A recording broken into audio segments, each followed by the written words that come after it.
ਜੀ ਦੋਸਤੋ, ਕਬੂਤਰ ਤੇ ਤੁਹਾਨੂੰ ਰੋਜ਼ਾਨਾ ਹੀ ਵਿਖਾਈ ਦੇ ਨੇ। ਅੱਜ ਤੁਹਾਨੂੰ ਦੋਸਤੋ ਉਸ ਕਬੂਤਰ ਦਾ ਸ਼ੌਕ ਕਰਵਾਵਾਂਗੇ ਜਿਨ੍ਹਾਂ ਨੇ ਜੀ ਮੈਨੂੰ ਸਪੈਸ਼ਲੀ ਦੋਸਤੋ ਉਸਤਾਦ ਮੀਆਂ ਨਜ਼ੀਰ ਬਲੱਡ ਲਾਈਨ ਦਾ ਸ਼ੌਕ ਔਰ ਉਸ ਬਲੱਡ ਲਾਈਨ ਦੇ ਨਾਲ ਦੋਸਤੋ ਪਿਆਰ ਪਾਇਆ। ਚੈੱਕ ਕਰੋ ਦੋਸਤੋ, ਪਰਿੰਦਾ ਕਾਂਟਿਆਂ ਵਾਲਾ, ਛਟਿਆਂ ਵਾਲਾ, ਫਲਾਣ ਵਾਲਾ, ਢੀਂਗ ਵਾਲਾ ਦੋਸਤੋ ਆਪ ਹੀ ਵੇਖਿਓ। ਪਰਿੰਦਾ ਤੁਹਾਨੂੰ ਦਿਖਾ ਦੇਣਾ ਦੋਸਤੋ ਸਾਡੀ ਡਿਊਟੀ।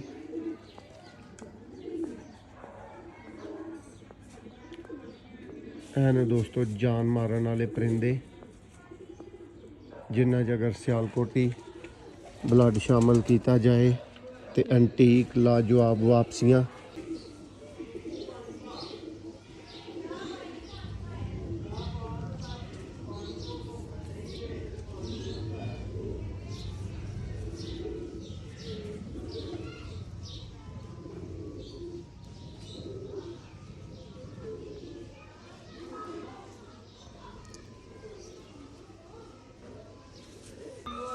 टॉप क्लास दोस्तों उस्ताद मियां नज़ीर ब्लड लाइन।